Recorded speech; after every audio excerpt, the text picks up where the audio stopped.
Screen record শুরু হয়ে গেছে। ঠিক আছে ভাই, এক এক করে আপনাদের পরিচয়টা দেন, তারপর আমারটাও আমি বলতেছি। শুভ্র, শুভ্র ভাই আপনি শুরু করতে পারেন। হ্যাঁ। আমার নাম হচ্ছে, ভালো নাম হচ্ছে খোকন হালদার। তো আমি জেটে শিকদার বিজ্ঞান ও প্রযুক্তি বিশ্ববিদ্যালয় থেকে গ্রাজুয়েশন কমপ্লিট করেছি। ওকে। আর এলইডিবিতে আসার মেইন কারণ কি, গ্রাফিক্স ডিজাইনটি ভালো লাগে এমন কিছুই? হ্যাঁ হ্যাঁ, আমার একটা বন্ধু আপনাদের এখান থেকে কোর্স করেছিল এবং সেও ভালো কাজ করতেছে। মানে ওর থেকে আরো বেশি ইন্সপায়ার্ড হয়েছি আর কি এখানে এটা ওকে। করার জন্য। ওকে ঠিক আছে ভাই। রবিন ভাই? হ্যাঁ, আমি হচ্ছে, আমার সম্পূর্ণ নাম হচ্ছে রায়হান হাসান রবিন। আমি শিকদার ইউনিভার্সিটি থেকে পড়াশোনা করছি প্রথম ব্যাচ। আমার অনার্স এবং মাস্টার্স দুইটাই কমপ্লিট, এবং মাস্টার্স কমপ্লিট হয়েছে 2017 সালে। ওকে। এখন পাশাপাশি চাকরির জন্য ট্রাই করতেছি, আর বাসা হচ্ছে অনার্স আর মাস্টার্স এর স্টুডেন্ট পড়াই। আর আমার বাসা হচ্ছে নুরিয়াতে। তো মোটামুটি ব্যস্ত সময়ের মধ্যে এই অনলাইনের এই গ্রাফিক্স কোর্সটা আর শেখা হয়নি, বিশেষ করে ঢাকায় যাওয়া শেখা হয়নি। আর আপনাদের লার্নিং এ যোগাযোগ করছি, তখন হচ্ছে দুইটা শিফটে দিছে বিদে তারা হচ্ছে ওইভাবে সময় দিতে পাইনি। পরবর্তীতে জানতে পারলাম নাকি অনলাইন ক্লাস হবে, তো পরবর্তীতে বললাম হ্যাঁ এটা করা যায়, এটা বাসায় বসে অবসর সময় করা যায়, আর বিশেষ করে এখন লকডাউনের সময় এখন করা যায়। তো এতেই হচ্ছে আর ক্লাসে জয়েন করা আর কি। ওকে ঠিক আছে। আমাদের সাকিব হাসান ভাই? জি আসসালামু আলাইকুম। ওয়ালাইকুম আসসালাম। জি আমার নাম মোহাম্মদ সাকিব হাসান, অনার্স সেকেন্ড ইয়ারে সৈয়দ আবুল হোসেন কলেজে পড়তেছি, বাংলা বিভাগ। ওকে। ওকে ঠিক আছে ভাই। আরেকজন আমাদের ভাই বাকি আছে, উনি হচ্ছে সামিরুল হোসেন হাসান সাকিব ভাই। ওকে ভাই, আপনার মনে খুব নয়েজ আসতেছে।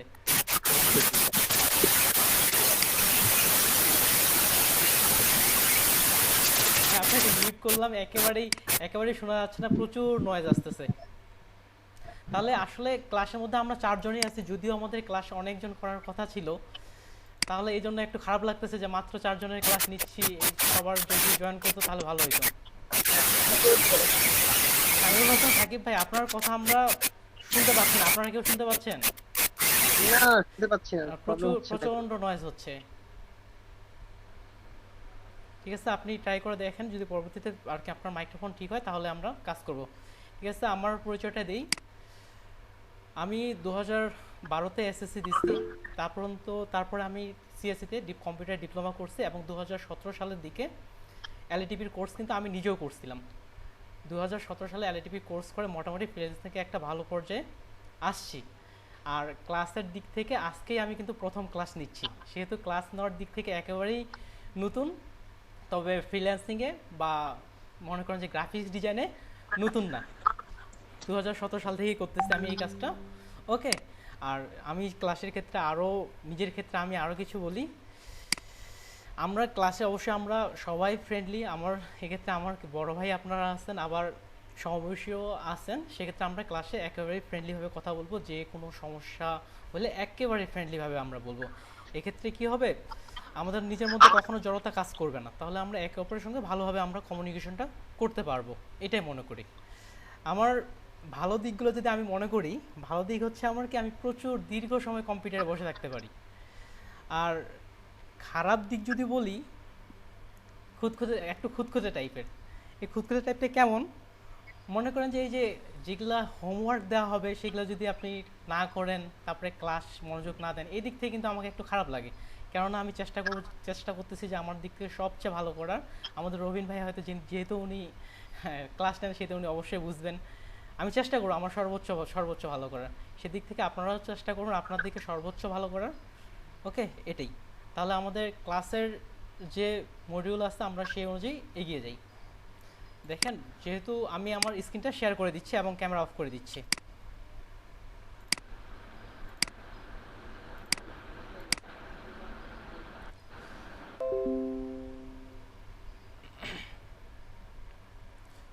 ওকে, আমার স্ক্রিন কি আপনারা দেখতে পাচ্ছেন? না, এখনো আসেনি। ওকে।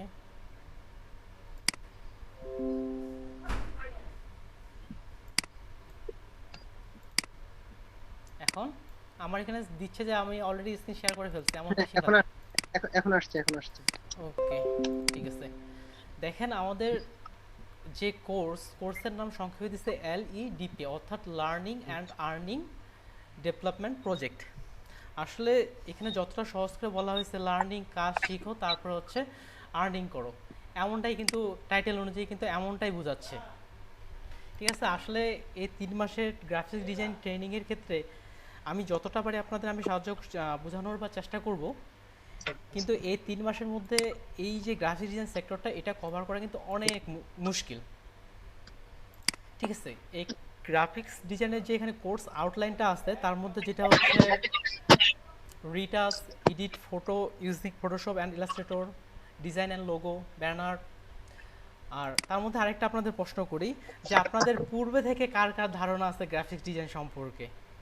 ফটোশপ বা ইলাস্ট্রেটর মোটামুটি জানেন, এরকম ধারণা কার কার আছে? আমার ফটোশপ সম্পর্কে মোটামুটি ভালোই ধারণা আছে, কিন্তু ইলাস্ট্রেটর সম্পর্কে একেবারে প্রাইমারি লেভেল থেকেও কম। ওকে, এদিকে ভাই আপনাদের কারোর আরো অভিজ্ঞতা আছে ফটোশপ সম্পর্কে? জি, ফটোশপ পিসি সম্পর্কে ভালো ধারণা আছে। ওকে, ধারণা থাকলেই ভালো, তাহলে এক্ষেত্রে আমাদের কাজের ক্ষেত্রে সুবিধা হবে। জি। আর এইদিকে ভাই সৌরভ ভাই, সৌরভ ভাই কখন আপনার হ্যাঁ আমার হ্যাঁ প্রাথমিক ধারণা আছে আর ফটোশপে। কেউ কি ফ্রিল্যান্সিং করেন? না না আমি করি না। ফ্রিল্যান্সিং এর মধ্যে হচ্ছে আপনার ইউটিউব মার্কেটিংটা মোটামুটি চলে আর কি। ও বুঝতে পারছি, যদিও ইউটিউব মার্কেটিং হচ্ছে ধরতে গেলে গ্রাফিক্স ডিজাইনের মধ্যে পড়ে না, ডিজিটাল মার্কেটিং এ চলে যায়। ডিজিটাল মার্কেটিং হ্যাঁ, এ চলে ডিজিটাল যায়, মার্কেটিং এ চলে যায়। ফ্রিল্যান্সিং না। ঠিক আছে, তাহলে দেখেন আমি এটা প্রশ্ন করার কারণ হচ্ছে কি যাদের আগে থেকে জানা আছে তাদের ক্ষেত্রে সুবিধা হবে, আর যাদের একেবারে নতুন আমি চেষ্টা করব, যেহেতু একেবারেই নতুনও আছেন সেহেতু আমি ছোট ছোট বিষয়গুলো তুলে ধরার চেষ্টা করব। এখানে দেখেন আমরা যে এই কোর্স আউটলাইনটা আছে এখানে কিন্তু ফটোশপের খুব বেশি যে দেওয়া আছে এমনটা না, তবে যতটুকু দেওয়া আছে সেটা দিয়ে আমি মনে করি আমরা আর্ন করার জন্য যথেষ্ট। এখানে Reiter's, photo editing using Photoshop and Illustrator, logo design এগুলো আমরা করব। এখন যদি এলইডিবি কর্তৃক কোর্সগুলো ডে অনুযায়ী সাজায় দেওয়া হয়েছে, যেমন দেখেন এখানে ডে 1, আর এই কোর্স মডিউলটা আপনারা কোথায় পাবেন? আপনারা নিজে দেখেও আপনারা নিজে নিজ থেকেও শিখতে পারেন, কারণ আপনি নিজেকে যত গ্রো করবেন আপনার নিজেরই লাভ। এই ক্লাস মডিউলটা আপনি কোথা থেকে পাবেন? জাস্ট আমরা এলইডিপি সার্চ করলাম, এলইডিপি সার্চ করার পরে এই যে এখানে দেখেন ক্লাস মডিউল গ্রাফিক্স ডিজাইনে যদি আমরা ক্লিক দিই সরাসরি ডাউনলোডের অপশন চলে আসবে। আরেকটা কথা, আপনারা মনে হয় যারা যারা ফোনে আছেন তারা পরবর্তী সময় থেকে চেষ্টা করবেন সরাসরি পিসিতে থাকার, কেননা যেখানে যে টার্গেটটা নেওয়া হয়েছে স্বল্প একটা দিনের মধ্যে একটা ভালো আর্ন জেনারেট করা একটা টার্গেট নেওয়া হয়েছে। আমরা যদি ক্লাসটা সিরিয়াসলিভাবে না নিই তাহলে কিন্তু আমরা আমাদের নির্দিষ্ট লক্ষ্যে পৌঁছাতে পারবো না। আর অনেকেই মনে করে যে এটা খুবই সহজ, কিন্তু বাস্তবে প্রকৃতপক্ষে এটা সহজ না। দেখেন তাহলে প্রথম দিনের আমাদের ক্লাসে যে বিষয়গুলো আছে, introducing with graphic design, different design tools, Photoshop, এটা হচ্ছে সেশন 1-এ। আসলে কালকে যখন আমাকে জানানো হয় আমি প্রেজেন্টেশনটা ভালো করে তৈরি করতে পারিনি, হালকা একটু সময় যতটুকু পারি আমি করার চেষ্টা করছি। স্ক্রিন দেখতে কি কারো কোনো প্রবলেম হচ্ছে? এটা একটু আমি কনফার্ম করেন আপনারা যারা না আছেন। ভাই ওকে,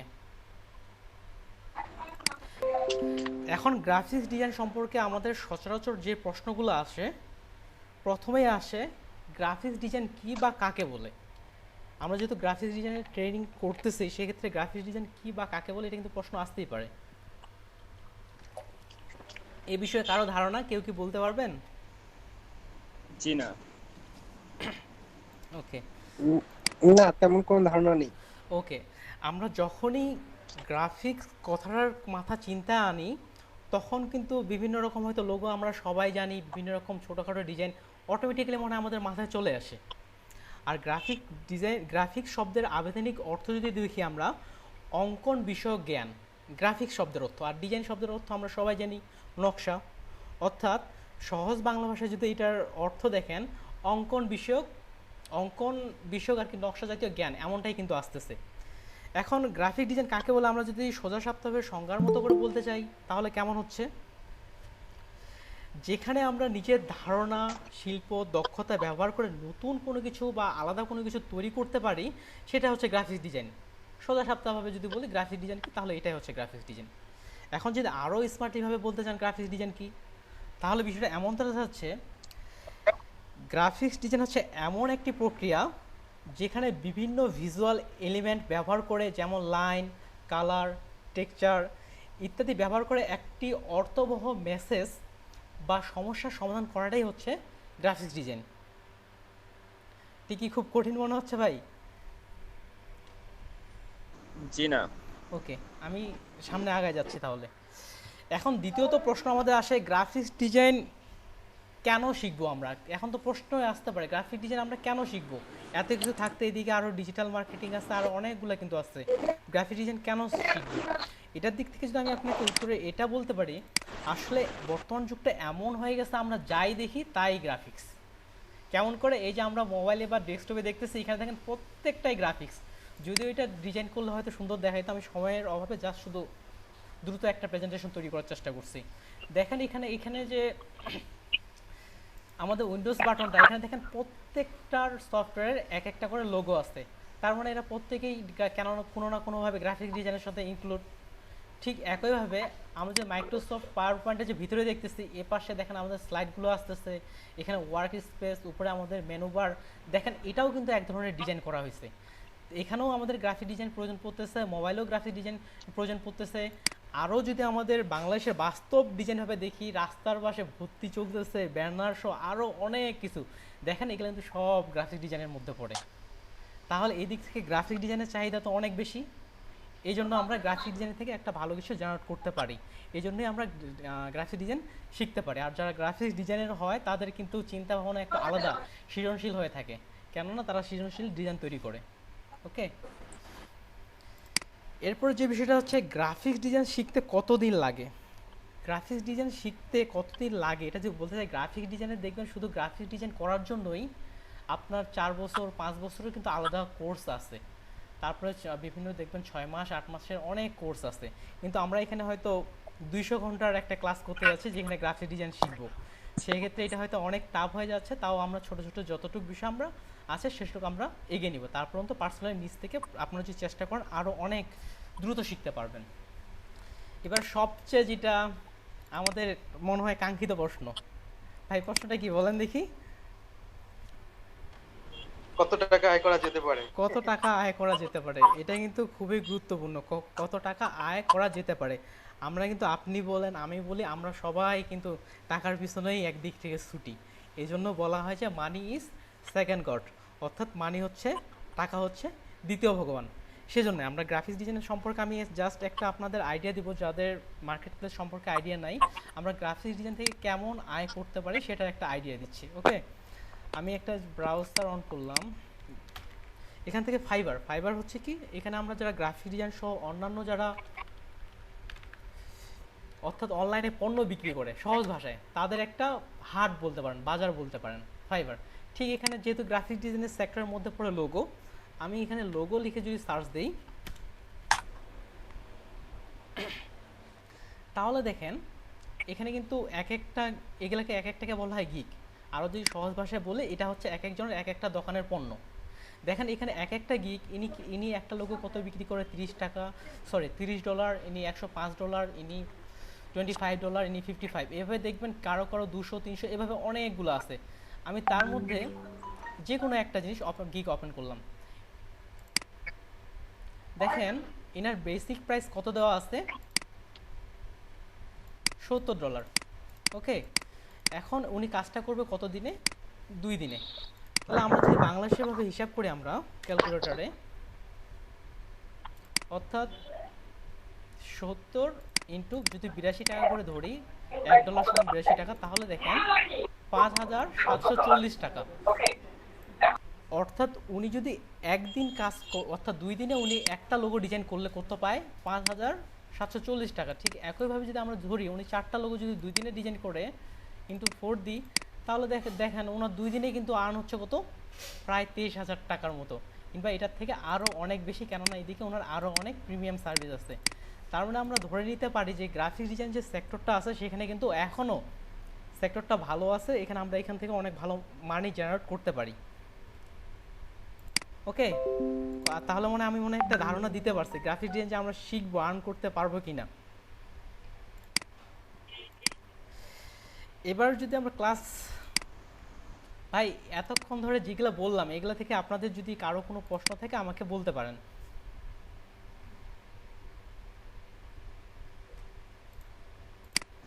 না, কোনো প্রশ্ন নাই।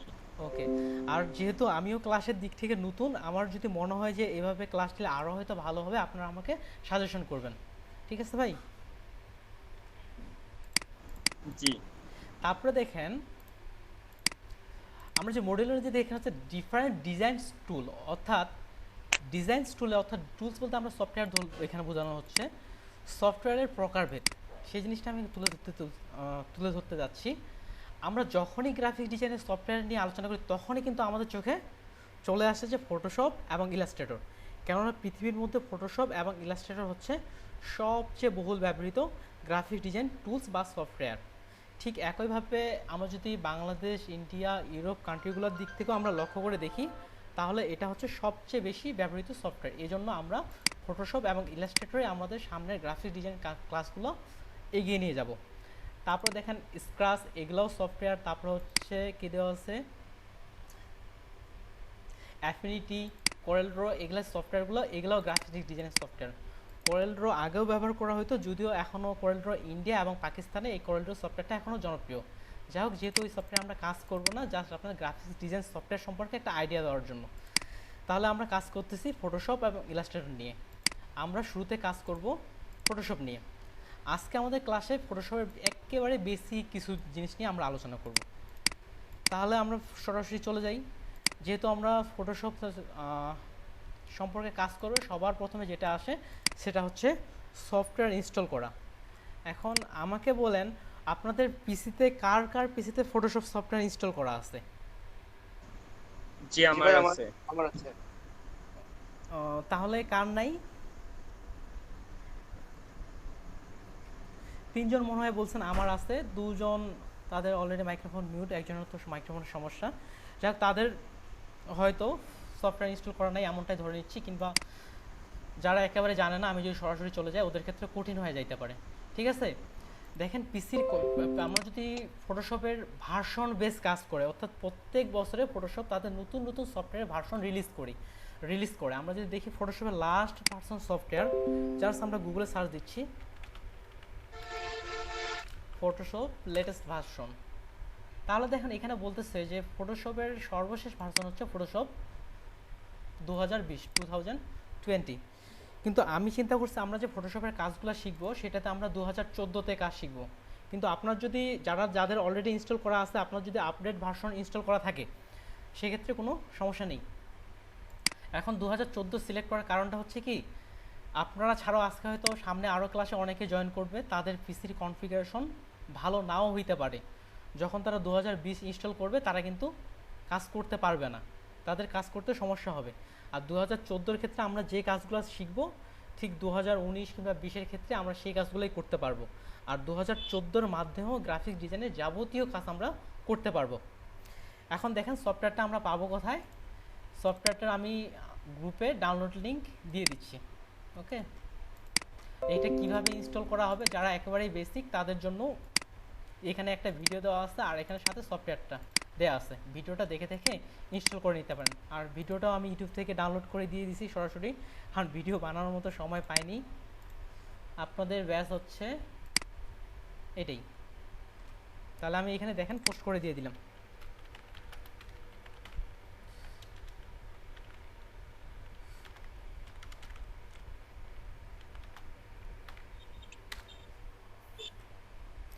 ওকে ভাই, যারা সফটওয়্যারটা এখনও ইনস্টল করেননি আপনাদের কাজ হচ্ছে আগামীকালের মধ্যেই সফটওয়্যারটা, অর্থাৎ আগামী ক্লাসের আগেই সফটওয়্যারটা ইনস্টল করা। আর কীভাবে সফটওয়্যারটা ইনস্টল করবেন সেখানে একটা ভিডিও দেওয়া আছে। ঠিক আছে, আমরা এখন কাজে চলে যাই। ধরে নিলাম আমরা সবাই সফটওয়্যার ইনস্টল করে ফেলছি। যখন আপনারা সফটওয়্যারটা ইনস্টল করবেন, ডেস্কটপে এখানে শর্টকাটভাবে আইকন দেখতে পাবেন ফটোশপ, কিংবা এখান থেকে ভিতর থেকে এখানে চলে আসবে আপনার ফটোশপ। আমার ফটোশপ এই যে 2014 এইভাবে চলে আসবে। আমি ছোটোভাবে এখানে বুকমার্ক করে নিয়েছি, জাস্ট এক ক্লিক দিয়ে আমরা সফটওয়্যারটা ওপেন করে নিব। আমি একেবারে ছোট ছোট বিষয়গুলো সম্পর্কে আলোচনা করতেছি, কেননা যারা পরবর্তীতে আসবে যে ক্লাস স্ক্রিন রেকর্ড হচ্ছে সেটা যেন তারা দেখে কাজ করতে পারে, আর যারা একেবারেই নতুন তাদের জন্য যেন সুবিধা হয়। আর এখানে আমি একটা সফটওয়্যার অন করে দিই, আমি কি কি বাটন চাপতেছি আপনারা দেখতে পাবেন। ওকে,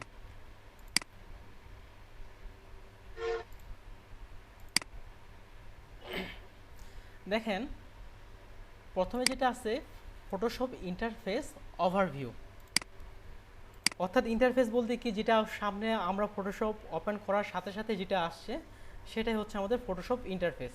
কিন্তু এখানে ফটোশপ ইন্টারফেসটাকে কয়েক ভাগে ভাগ করা হয়েছে, তাহলে সেটা আমরা একটু আলোচনা করি। অনেকে জানেন, তারপরেও বলতেছি। এখানে যদি দেখতেছেন file, edit, image, layer, type, select, filter, view, window, এগুলো হচ্ছে আমাদের এক একটা মেনু, এই জন্য এটাকে বলা হয় মেনু বার। আর এগুলোর অন্তর্ভুক্ত দেখেন আবার ওপেন নিউ প্রত্যেকটারে অন্তর্ভুক্ত আছে, এগুলো হচ্ছে সাব মেনু। এটার কথা একটু পরে আসি। তারপরে আসি এটাতে, এটা দেখেন এটাকে বলা হয় টুলবার, এটাকে বলা হয় টুলবার। আমরা যখনই কোনো টুলবার থেকে কোনো টুলকে সিলেক্ট করব তখনই আমরা কোনো না কোনো অপশন দেখতে পাচ্ছি। দেখেন এই যে আমি এই টুলটার নাম হচ্ছে মুভ টুল, যখন এটাকে ক্লিক করলাম এখানে কিন্তু কিছু অপশন দেখতে পাচ্ছি, এখানে দিলাম আরেক অপশন, এখানে দিচ্ছি আরেক ধরনের অপশন। এই যে অপশনগুলো আলাদা আলাদাভাবে দেখাচ্ছে, এই জন্য আমরা এটাকে সহজভাবে অপশন বার নামে কল করতে পারি, অর্থাৎ এটাকে আমরা অপশন বার বলে রাখতে পারি। তারপরে এই যে মধ্যখানে এত বিশাল একটা কালো স্ক্রিন, এটা হচ্ছে আমাদের ওয়ার্ক স্পেস, অর্থাৎ আমরা এখানে কাজ করব। আর এপাশ থেকে দেখেন এগুলাকে বলা হয়ে থাকে ফ্লোটিং প্যানেল, অর্থাৎ ফ্লোটিং শব্দের অর্থ হচ্ছে ভাসমান, এগুলো হচ্ছে ভাসমান প্যানেল। দেখেন এগুলো কিন্তু ভাসমান, আমরা ইচ্ছা মতো নড়াইয়ে পারতেছি, সাধারণত এটাকে ফ্লোটিং প্যানেলই বলা হয়ে থাকে। তারপর দেখেন আমরা তো এটা, যেমন আমি এটা নষ্ট করে ফেলছি, আমরা যখন ফটোশপ ওপেন করি যখন যে ইন্টারফেসটা আসে সেই ইন্টারফেসে আমরা নিয়ে যাওয়ার জন্য এটা জাস্ট আপাতত দেখেন, পরবর্তীতে আমরা ডিটেলস আলোচনা করব। উইন্ডোজ থেকে চলে যাব আমরা ওয়ার্ক স্পেস, ওয়ার্ক স্পেস থেকে চলে যাব রেস্ট, তাহলে দেখেন পূর্বের অবস্থায় চলে আসতেছে। কিন্তু আপনারা যখন ওপেন করবেন সফটওয়্যারটা তখন এসেনশিয়াল ওইটাই তখন কিন্তু এই ধরনের ওয়ার্ক স্পেসটা দেখতে পারবেন। আর এখানে পূর্বে থেকে সেট করা ডিজাইনার তো অনেক ধরনের হয়, কেউ মোশন ডিজাইন করে, কেউ পেন্টিং ডিজাইন করে, কেউ ফটোগ্রাফার, কেউ টাইপোগ্রাফার, তাদের জন্য ওরা কিছু কিছু বিল্ট ইন আমাদের প্রিসেট সেট করে দিচ্ছে। এখন যদি আপনি মোশন ডিজাইনার হন তাহলে এখানে মোশন সিলেক্ট করেন, দেখবেন যে অটোমেটিক্যালি একজন মোশন ডিজাইনের জন্য যেসব টুলগুলো ব্যবহার হয়, যেমন এখানে টাইমলাইনটা খুবই গুরুত্বপূর্ণ, টাইমলাইন ব্যবহার করা হয়, সেটা কিন্তু চলে আসছে। এখন যে আমরা দেখি আমরা পেন্টিং অর্থাৎ অঙ্কন করা, দেখেন এপাশে পেন্ট করার জন্য কী লাগে, ব্রাশ, এপাশে দেখেন অনেক ধরনের বিভিন্ন আকারের ব্রাশ দিয়ে দেওয়া হয়েছে। ঠিক একইভাবে আমরা ওয়ার্ক স্পেসটা এভাবে আমরা পার্সোনালিও নিজ থেকে আমরা ওয়ার্ক স্পেসটা সাজায় নিতে পারি। আমার যদি মনে হয় নেভিগেটর আমি এই পাশে রাখবো, এ পাশে রাখতে পারি, যদি মনে হয় যে আমার এটা এই পাশে রাখার প্রয়োজন, এটা এ পাশে রাখলাম, নিজের ইচ্ছা মতো সাজায় নিতে পারি। আর এটা যদি আমরা ভিতরে ঢোকানোর জন্য এটা ধরে, পিসি হ্যাং করতেছে নাকি আবার,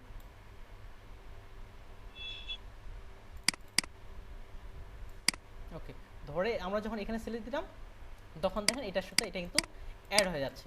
আমরা নিচের মন মতো করে আমরা ওয়ার্ক স্পেসটা সাজায় নিতে পারি। যেহেতু আমরা নতুন, আপাতত ফটোশপে যে ডিফল্টভাবে যেটা দেয়া আছে আমরা সেটা দিয়ে কাজ করব, ঠিক আছে। আমি ডিফল্টভাবে একটা কিন্তু অপশন তৈরি করে ফেললাম। আর এটাই হচ্ছে ফটোশপের ইন্টারফেস। ফটোশপ ইন্টারফেস সম্পর্কে কারো কোনো প্রশ্ন?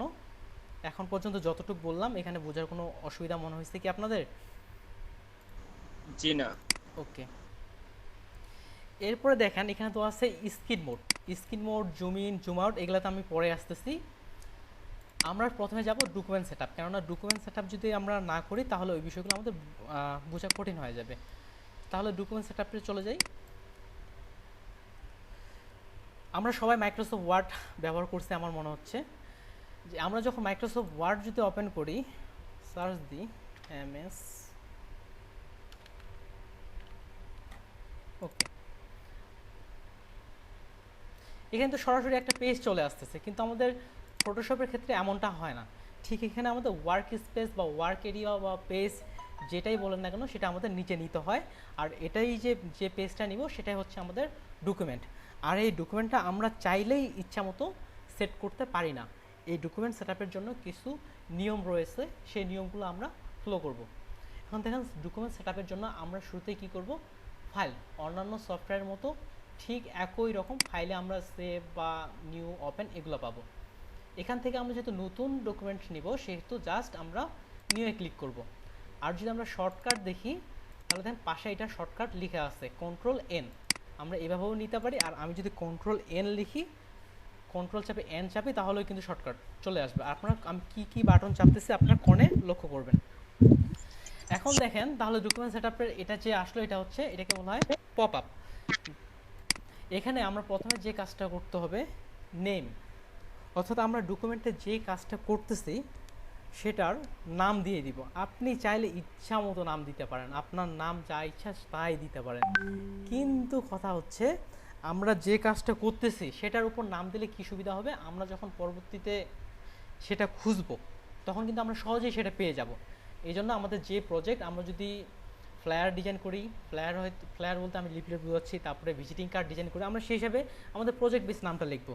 সেহেতু আমরা যেহেতু এলইডি প্রজেক্ট, আমি বোঝানোর জন্য LEDP, ওকে, আমি একটা নাম দিয়ে দিলাম। এরপরে চলে আসতে আসতে প্রিসেট শব্দের অর্থ হচ্ছে পূর্বে থেকে যেটা সেট করা থাকে, অর্থাৎ আগেই সেট করা আছে। আমরা যদি এখানে ক্লিক করে দেখি, দেখেন ডিফল্ট ফটোশপ সাইজ, ফটোশপ থেকে যেটা ডিফল্ট সাইজ ব্যবহার করা হয়ে থাকে সেটাই, তাও USA paper, international paper, photo. আমরা যদি ওকে,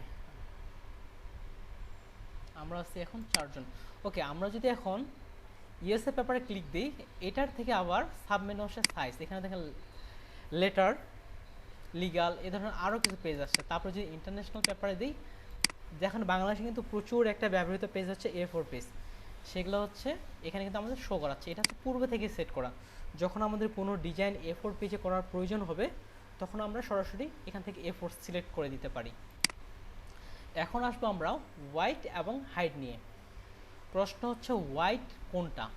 দেখেন আমার কম্পিউটার মাউসটার দিকে লক্ষ্য করেন, আমি যে পাশ থেকে টানতেছি এটাকে বলা হয় হোয়াইট বা হরিজন্টাল, আর উপর থেকে যে নিচ থেকে আসতেছি এটাকে বলা হয় হাইট বা ভার্টিক্যাল।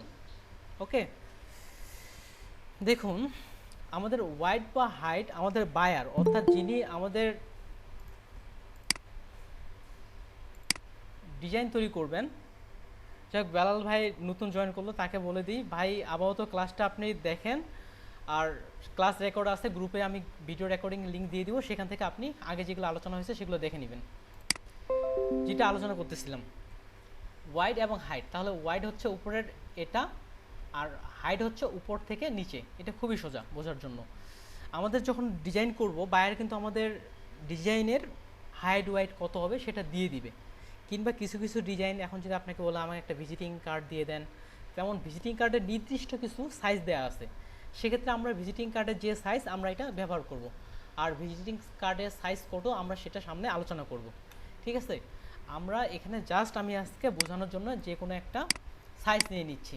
তার আগে যেটা বোঝা জরুরি, মাপ।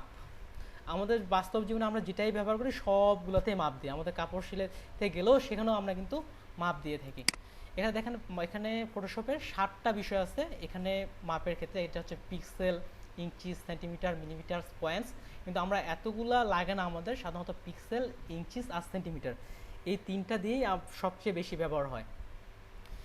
এখন পিক্সেল, যখন আমরা পিক্সেল ওয়েব বেস কাজগুলো করা হয় তখন পিক্সেল ব্যবহার করা হয় থাকে, আর যখন প্রিন্ট বেস কাজগুলো করা হয় তখন ইঞ্চি ব্যবহার করা হয় থাকে। এখন ওয়েব বেস কাজ কোনগুলা, প্রিন্ট বেস কাজ কোনগুলা, এটা ক্লিয়ার করে দিই। ওয়েব বেস কাজ করতে করা হচ্ছে কোনটা, যেটা আমাদের ইলেকট্রনিক্স মিডিয়া, অর্থাৎ যেমন হতে পারে আমাদের মোবাইল, ল্যাপটপ, কম্পিউটার, যেটা আমাদের ইন্টারনেটে ব্যবহার করা হয়ে থাকে, যেসব ইমেজগুলো আমরা ডিজাইনগুলো ব্যবহার করব সেটা হচ্ছে আমাদের ইলেকট্রনিক্স মিডিয়া। সেটা হতে পারে আমাদের ফেসবুকের কভার ডিজাইন, হতে পারে এটা ফেসবুকের কোনো অ্যাড, গুগলের কোনো অ্যাড হতে পারে। এই ধরনের যে কাজগুলো আছে সেটা আমরা করব, সেটাকে বলা হয় ওয়েবের ক্ষেত্রে। আর যেটা প্রিন্টের ক্ষেত্রে আমরা যা প্রিন্ট করি সবগুলাই হচ্ছে আমাদের প্রিন্ট ডিজাইন। হতে পারে সেটা আমাদের business card, flyer, brochure, leaflet, যা কিছু হতে পারে, সেক্ষেত্রে ইঞ্চিটা বেশি ব্যবহার করা হয়ে থাকে। যাই হোক, এটা ফ্যাক্ট ততটা না, এটা আমরা চাইলে চেঞ্জ করতে পারি। আমি পিক্সেল বেস বোঝানোর জন্য 1920x1080 এই রেজুলেশনটা নিলাম। এটা আমাদের সেই হিসাবে আমরা রেজুলেশনটা নিয়ে নিব, আমি পিক্সেল হিসাবে নিলাম। আর এবার দেখেন এখানে আসছে রেজুলেশন, এটাও খুব গুরুত্বপূর্ণ। আপনারা আশা করি, আমার মনে হচ্ছে আপনারা কি খাতা কলম নিয়ে বসছেন, কারণ এখানে যেগুলো গুরুত্বপূর্ণ আলোচনা করতে যাব অনেকগুলো শর্টকাট এগুলো কিন্তু বলবো আমি। এই শর্টকাটগুলো আপনারা যথাসাধ্য লিখে রাখার চেষ্টা করবেন। আর আপনারা যদি এখন ক্লাসে ততটা মনোযোগী না হন তাহলে সামনে সমস্যায় পড়তে হইতে পারে, যেটা আগের ব্যাচগুলোর ক্ষেত্রে অনেকের ক্ষেত্রে সমস্যা হয়। তাহলে দেখেন রেজুলেশন, আমি ইতিমধ্যে ওয়েবের কাজ কোনগুলো, প্রিন্টিংয়ের কাজ কোনগুলো আমি বলছি। যখন আমরা ওয়েবে কাজ, ইন্টারনেটের ক্ষেত্রে কাজ করব তখন আমরা রেজুলেশন দিব 72, আর যখন প্রিন্টিংয়ে কাজ করব তখন আমরা রেজুলেশন দিব 300। এটার কারণটা হচ্ছে কি, যত আমরা রেজুলেশন বেশি দিব তত কিন্তু ইমেজ কোয়ালিটি বেশি হবে এবং ছবির ওজনও কিন্তু তত বেড়ে যাবে, অর্থাৎ ছবির মেগাবাইটও কিন্তু তত বেড়ে যাবে। আর আমরা ডিজাইন যখন প্রিন্ট করব সেটার জন্য কোয়ালিটিফুল প্রয়োজন, এর জন্য আমরা এখানে কোয়ালিটিটা বাড়াই দিচ্ছি, এই জন্য 300। আর এদিক থেকে আমরা 72 ওয়েবের ক্ষেত্রে কেন ব্যবহার করতেছি, আমরা যখন ওয়েবের ক্ষেত্রে কোনো পেজ লোড দিই সেক্ষেত্রে যদি আমি 300 দিই ইমেজ সাইজ কিন্তু অনেক বেশি হয়ে যাচ্ছে, লোডিংয়ের ক্ষেত্রেও কিন্তু সময় লাগবে। আর ওয়েবের জন্য 72 হচ্ছে এনাফ, যথেষ্ট, ইমেজ একেবারেই পরিষ্কার ক্লিয়ার আসে। এই জন্য আমরা ওয়েবের ক্ষেত্রে 72 ব্যবহার করব, আর প্রিন্টিংয়ের ক্ষেত্রে 3000 ব্যবহার করব, 3000 বলছি 300 ব্যবহার করব, যেহেতু আমি এখানে ওয়েব বেস হিসেবে ধরে নিলাম সেখানে আমি 72 দিলাম। এবার হচ্ছে কালার মোড। কালার মোড বিষয়টাই খুব গুরুত্বপূর্ণ। এখানে আপনি টোটাল 5টি কালার মোড দেখতে পাবেন। এখানে হচ্ছে বিটম্যাপ, গ্রেস্কেল, আরজিবি, সিএমওয়াইকে। এত কালার আমরা ব্যবহার করি না, আমরা দুটো কালার ব্যবহার করি সবসময়, একটা হচ্ছে আরজিবি আর একটা হচ্ছে সিএমওয়াইকে। আরজিবির পূর্ণরূপ হচ্ছে কি রেড গ্রিন ব্লু, অর্থাৎ রেড গ্রিন ব্লু এই তিনটা কালার ব্যবহার করে আমরা সকল কালারগুলো তৈরি করতে পারবো। এই আরজিবি ব্যবহার করা হয়ে থাকে আমাদের অনলাইনের কাজে, ওয়েব বেস। আর সিএমওয়াইকে কালার ব্যবহার করা হয়ে থাকে আমাদের প্রিন্ট বেস কাজের ক্ষেত্রে, সিএমওয়াইকে ব্যবহার করা থাকে। সিএমওয়াইকে এর পূর্ণরূপ হচ্ছে সায়ান, ম্যাজেন্টা, ইয়েলো, ব্ল্যাক। এটা হচ্ছে ব্ল্যাক। আমরা যদি সার্চ জাস্ট একটু গুগলে সার্চ দিয়ে দেখি সিএমওয়াইকে, তাহলে দেখেন কি আসছে, সায়ান, ম্যাজেন্টা, ইয়েলো, ব্ল্যাক। যদিও এখানে কেতে ব্ল্যাক বোঝানো হচ্ছে, এটাকে কি ব্ল্যাক বলা হয় থাকে। দেখেন এখানে 4টা কালার দেখানো হয়েছে। আমরা যখন প্রিন্ট করি দেখবেন যে প্রিন্টারের ক্ষেত্রে এই 4টা কালার দেওয়া থাকে, এই 4টা কালার দিয়ে বাকি সব কালারগুলো তৈরি করা হয়ে থাকে। আর বিটের বিষয়টা হচ্ছে আমরা কালার বিট যত বেশি হবে সেক্ষেত্রে কালার তত বেশি নেওয়া যাবে। আমরা এখানে 8 বিটই কালার ব্যবহার করব। তারপরে এখানে দেখেন ব্যাকগ্রাউন্ড কন্টেন্টস, আমাদের পেজটা কী ধরনের নিব, হোয়াইট নিব না ব্যাকগ্রাউন্ড নিব, সরি ব্যাকগ্রাউন্ড কালার, যে ব্যাকগ্রাউন্ড কালারটা পরে আসবো, যাক আমরা আপাতত হোয়াইটই নিই, অর্থাৎ আমাদের পেজটা কী কালারের নিব, হোয়াইট। এটুকুই হচ্ছে ডকুমেন্ট সেটআপ। আমরা ডকুমেন্ট সেটআপ করার পর যখনই আমি এটা আরজিবি মোডে নিতে যাচ্ছি ওয়েব বেস, যখনই ডকুমেন্ট সেটআপ করব তো করার পরে আমরা যদি ওকে দিই তাহলে কিন্তু আমাদের একটা ডকুমেন্ট ক্রিয়েট হয়ে গেল। এটাই হচ্ছে আমাদের ডকুমেন্ট সেটআপ। এখন ডকুমেন্ট সেটআপ থেকে যতগুলো আলোচনা করলাম কারো থেকে কোনো প্রশ্ন বা বুঝতে অসুবিধা? না। তাহলে কি না, নেই। আমি কি তাহলে ডকুমেন্ট সেটআপ থেকে কি আমি প্রশ্ন করব জি। আমি কি ডকুমেন্ট সেটআপ আমি যেটা বললাম, যেহেতু কারো সমস্যা নেই, তাহলে কি আমি প্রশ্ন করব যে আমি যেটা ভাই আলোচনা করলাম? আমার একটু প্রবলেম আছে ভাই। হ্যাঁ বলেন ভাই, আমি বলে দিই। হ্যাঁ আমি একটু শুধু বলি, একেবারেই যদি ছোট ছোট বিষয়গুলো না বুঝেন বলবেন, একেবারেই ফ্রিলি ভাবে বলবেন। ভাই আরজিবি কালারটা আর হচ্ছে আপনার আরজিবির নিচে যেটা যে সিওয়াইকে এই কালারটা, এই দুইটা কালারটা একটু আরেকটু রিপিট করলে ভালো হয়। দেখেন আরজিবির পূর্ণরূপ হচ্ছে রেড গ্রিন ব্লু, অর্থাৎ লাল, সবুজ এবং নীল। আমি আপনার গুগলের সার্চ দিয়ে সরাসরি কালারগুলো দেখাই বুঝাই দিই, তাহলে বুঝতে সুবিধা হবে। আরজিবি দেখেন এখানে দেখেন 3টা কালার দেখানো হয়েছে। আরজিবি কালার দিয়ে, আচ্ছা ভাই আমার প্রশ্ন হচ্ছে এই আরজিবি কালারটা আমি বুঝি, কিন্তু আরজিবি কালারটা আমি কখন অ্যাপ্লাই করব? ওকে, আমরা যখন ওয়েব বেস কাজ করব তখন আরজিবি কালার অ্যাপ্লাই করব। ওয়েব বেস আমি হয়তো বুঝাইছি, ওয়েব বেসটা আবার বলি, যেগুলো আমরা ইন্টারনেটে আপলোড করব বা ইন্টারনেট বা আমাদের ইলেকট্রনিক ডিভাইসে ব্যবহার হবে সেটা হচ্ছে ওয়েব বেস। যে আমাদের যত ইন্টারনেট বেস কাজ আছে সবগুলোতে আমরা আরজিবি কালার ব্যবহার করব। এটা হতে পারে আমাদের ফেসবুক কভার, গুগলের কোনো অ্যাড, অনেক কিছু হতে পারে। ইন্টারনেটে আমরা যাই ব্যবহার করি সেখানে আমরা ব্যবহার করব আরজিবি। আর যখন আমরা প্রিন্ট করব তখন কিন্তু আসবে সিএমওয়াইকে, প্রিন্ট করব সরাসরি। হ্যাঁ হ্যাঁ বুঝতে পারছি। থ্যাংক ইউ ভাই। ঠিক আছে। আচ্ছা ভাই, হ্যাঁ ভাই বলেন। ওই যে 8 বিট যেটা, এটা কি আমরা ওয়েব বেস এবং পিন ও, দুইটার ক্ষেত্রে আমরা কি রাখবো? আপাতত আমরা সবগুলোর ক্ষেত্রে 8 বিটেই ব্যবহার করি। আর এটার বিষয়ে আমি নিজেও জেনে আমি আপনাদের আগামী ক্লাসে আরো ক্লিয়ার করার চেষ্টা করব। তবে সাধারণত ধন্যবাদ। আমরা 8 বিটই আমরা সবসময় ব্যবহার করি। ঠিক আছে, তাহলে কেউ আমাকে বলেন, আমি যদি একটা ফেসবুক কভার ডিজাইন তৈরি করতে চাই, ফেসবুক যেহেতু আমরা সবাই বুঝি, ফেসবুকের কভারটাও আমরা বুঝি, ফেসবুক কভার ডিজাইন করতে চাই, তাহলে আমি রেজলিউশন কত দিব? এই যে এখানে অবশ্যই 72 দিব, আর যদি আমি প্রিন্ট করি তাহলে 300 দিব। ওকে, আপনাদের কথা শুনে আমাকে নিজেকেও ভালো লাগতেছে। আসলে আগের ব্যাচ যারা ছিল ওনারা এমন যে ওনারা কিছু কিছু ছিল, ওনারা হয়তো ফটোশপের যে সরি আমরা যে ওয়ালপেপার চেঞ্জ করবো বেসিক জিনিসগুলো জানা না, যাদের ওনাকে বোঝার ক্ষেত্রে অনেক কঠিন হয়ে যাচ্ছিল। আপনারা খুব সহজেই বুঝতেছেন। তাহলে আমরা বুঝে যাচ্ছি না, আমরা যে এখন বিজনেস কার্ড অর্থাৎ ভিজিটিং কার্ড তৈরি করতে চাই, তাহলে আমরা যেহেতু প্রিন্ট হবে আমরা 300 দিয়ে দিব। ওকে, আমার মনে হচ্ছে সবার ক্ষেত্রে এটা ক্লিয়ার হয়ে গেছে। তাহলে আমি চলে যাচ্ছি, আর যেহেতু আমার তৈরি করাই আছে, এটা ডকুমেন্ট সেটআপ আমাদের ক্লিয়ার। এবার আসতেছি উপরেরগুলোতে ফিরে যাই। স্ক্রিন মোড, স্ক্রিন মোডটা হচ্ছে কি, প্রথমে শর্টকাট দিয়ে শিখাই। যদি আমরা কিবোর্ড থেকে এফ বাটন চাপি, তাহলে দেখেন এটা চেঞ্জ হয়ে যাচ্ছে। এবার দেখেন আমার নিচের দিকে টাস্ক বারটা কিন্তু নাই। যখন আবার এফ চাপতেছি, এবার কিন্তু কোনো কিছুই নেই, পুরা ডকুমেন্টটা চলে আসছে। এটা কিন্তু হয়ে যেতে পারে, আর যারা একেবারে ফটোশপে নতুন তারা যখন চাপবে তাদের মনে হবে যে কি করলাম, এমন একটা প্রশ্ন কিন্তু মনের মধ্যে চলে আসবে। সেক্ষেত্রে অ্যাপ চাপলে ঠিক হয়ে যাবে। এটা আমাদের কাজের সুবিধার্থে আমরা নিয়ে নিব। কোনো সময় যে আমার ফুল স্ক্রিনের প্রয়োজন হয় তখন আমি ফুল স্ক্রিনে কাজ করব, যখন আমার যেভাবে প্রয়োজন হবে। এটার হচ্ছে অ্যাপ হচ্ছে শর্টকাট। আর আমরা যখন ভিতর থেকে করতে যাব, যেহেতু আমরা এটা ভিউ দেখতেছি, সেহেতু এটা কোথায় কোনটার মধ্যে থাকতে পারে, ভিউয়ের মধ্যে। আমরা জাস্ট লক্ষ্য করবো, আমরা যখন সিলেক্ট করবো তখন তার আমরা সিলেক্টে, লেয়ার বেস যখন কাজ করবো লেয়ারে, যেহেতু আমরা এটা ভিউয়ের কাজ করব, জাস্ট আমি ভিউ থেকে দেখলাম কোথায় আছে এই যে স্ক্রিন মোড।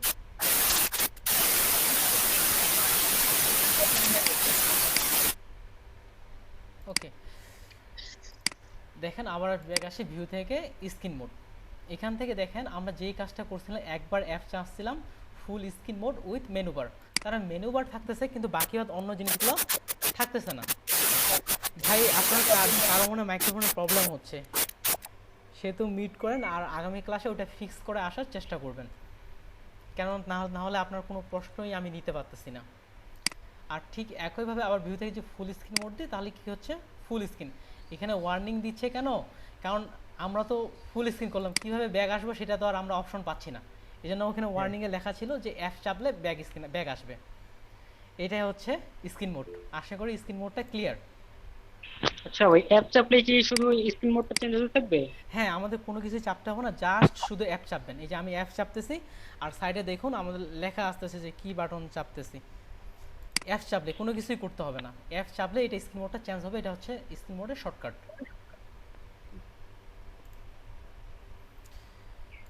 তাহলে পরেরটাতে চলে যাই। এরপরে zoom in zoom out. Zoom in zoom out এটা কিন্তু খুবই গুরুত্বপূর্ণ। চাইলে আমি কয়েকটা প্রসেস দেখাবো জুম ইন জুম আউট করার জন্য, চাইলে আপনারা এটা লিখে রাখতে পারেন। চাইলে কি লিখে রাখবেন, অবশ্যই খাতা কলমে লিখে রাখবেন।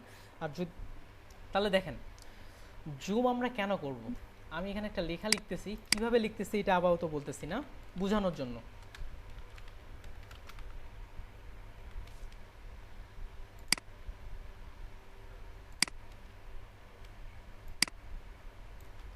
ছোট করে নিলাম। এই লেখাটা আরও ছোট হইতে পারতো, যখন এটা এমন থাকতো পেজটা, আমরা কিন্তু লেখাটা বুঝতেই পারতেছি না, এটা কিন্তু আমাদের দেখার প্রয়োজন, এই জন্য আমাদের জুম করার প্রয়োজন। এখন জুম করবো কীভাবে, জুমের সাথে অনেকগুলো প্রসেস আছে। একটু পানি দিয়ে নিই।